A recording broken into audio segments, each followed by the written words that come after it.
हे जग, ही पृथ्वी शेषाच्या मस्तकावर नसून दलिताच्या तळहातावर तरलेले आहे. 2 मार्च 1958 महाराष्ट्र दलित साहित्य संघाच्या पहिल्या साहित्य संमेलनातील तमाम दलित बांधवांच्या कार्याचा गौरव करणारे हे शब्द होते श्री अण्णाभाऊंचे. मी बिल्ला क्रमांक 30 विषय मांडतोय, साहित्यरत्न लोकशाहीर अण्णाभाऊ साठे यांची जीवनगाथा. दलित म्हणून जन्माला आल्यानंतर प्राप्त काळात असणाऱ्या हाल अपेष्टा सोसत दलितांच्या उत्थानासाठी साम्यवादी विचारसरणीची कास धरीत लोकजागराचा आणि प्रबोधनाचा वसा घेऊन साहित्य लिहिणारे हे एक संत साहित्यिक. वास्तविक वेगळ्या दलित संमेलनाची आवश्यकताच काय याविषयी बोलताना ते असं म्हणाले की कष्टाने गुलामगिरीने पिळल्या जाणाऱ्या उपेक्षित वर्गाचे जगणे, भोगणे, कढणे, विवळणे आजच्या साहित्यात कुठेच दिसत नाही. ते साहित्यात दिसावे यासाठी दलित साहित्याला प्रोत्साहित करणारे संमेलन झाले पाहिजे.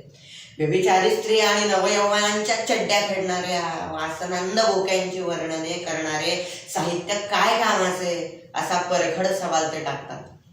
अण्णाभाऊंची सर्वसमावेशक करुणामय दृष्टी हे त्यांनी जे पाहिले, भोगले, अनुभवले यातूनच निर्माण झाली होती. 1 ऑगस्ट 1920 ला वाटेगाव इथे जन्माला आलेला, केवळ 1.5 दिवस शाळेत गेलेला हा वारणीचा सुपुत्र वडील भाऊराव साठे यांच्या बरोबर जगण्यासाठी चालत मुंबईच्या माटुंगा लेबर कॅम्पात आला आणि तिथेच घडला.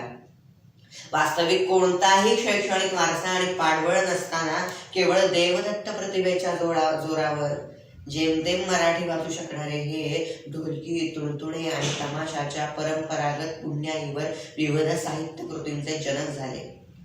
लेबर कॅम्पात चालणाऱ्या कम्युनिस्ट स्टडी सर्कलचे त्यांना घडवण्यात फार मोठे योगदान आहे. लेबर कॅम्पात एकदा खूप डास झाल्याने अण्णाभाऊंनी गमतीने डासांमधलेला पोवाडा लेबर रेस्टॉरंटमध्ये बसलेल्या कम्युनिस्टांनी ऐकला आणि त्यांना अण्णाभाऊंची प्रतिभा कळून आली.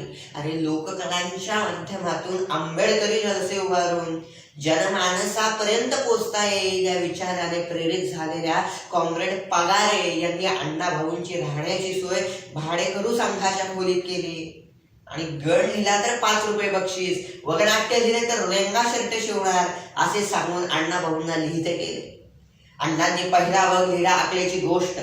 या गण व वगनाट्याचा प्रयोग परळ येथील कम्युनिस्ट पक्षाच्या मुख्य कार्यालयात कॉम्रेड गंगाधर अधिकारी, बी.टी. रणदिवे, पी.सी. जोशी यांच्या उपस्थितीत झाला. आणि पक्षाला कळून चुकलं की बाबा कलेच्या माध्यमातून अलग जागवणारा तळपता सूर्य आपल्या हाती आला आहे. तेव्हापासून अण्णाभाऊंनी सतत लिहिते राहावे यासाठी पक्षाकडून विशेष प्रयत्न घेण्यात आले.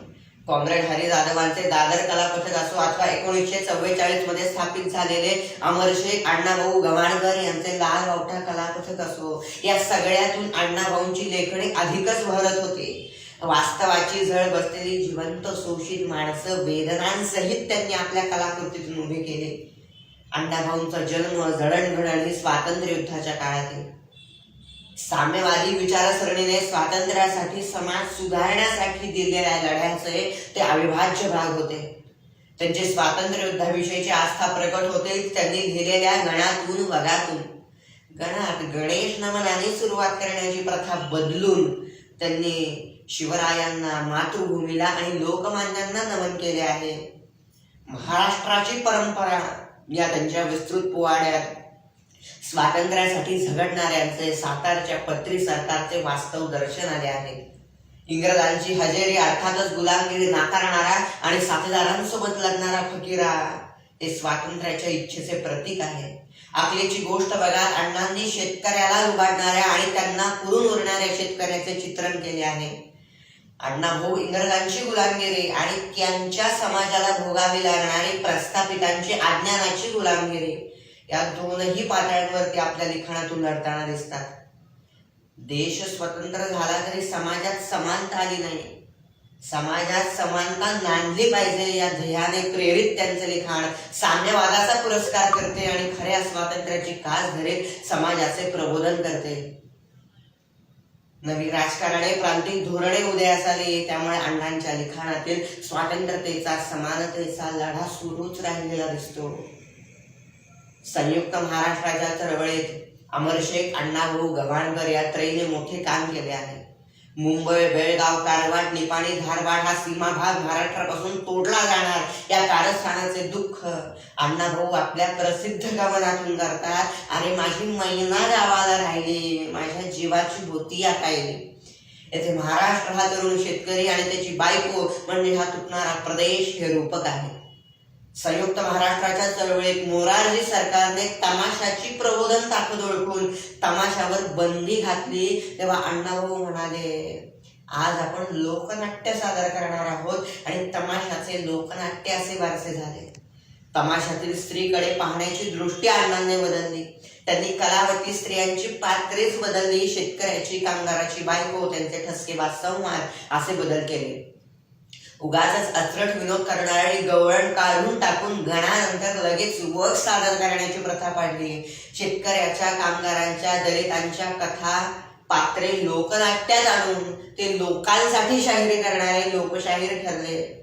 स्वातंत्र्य, समानता आणि समाज प्रबोधन याच हेतूने त्यांनी बहुतांश साहित्य प्रकार हाताळले. साम्यवादाची जननी असणारी अशी ती रशिया पहावी ही त्यांची इच्छा 1961 मध्ये इंडो सोव्हिएत कल्चरल सोसायटीच्या माध्यमातून पूर्ण झाली आणि त्यांनी एकमेव प्रवास वर्णन लिहिलं, ते म्हणजे माझा रशियाचा प्रवास.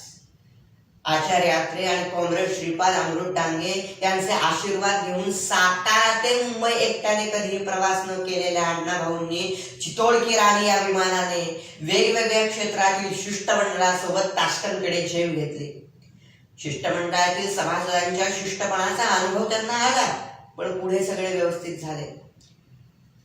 या विमानतळावरून हॉटेलकडे जाणाऱ्या त्या टॅक्सीच्या काचा तो बोचरा वारा सहन करत अण्णाभाऊ उघड्या ठेवतात, कारण त्यांना बाहेरची रशिया पाहायची असते.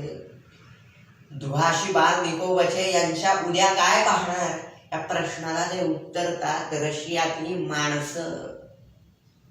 या संपूर्ण प्रवास वर्णनामध्ये ते रशियातल्या सौंदर्य स्थळांविषयी आवाक्षरही लिहित नाही.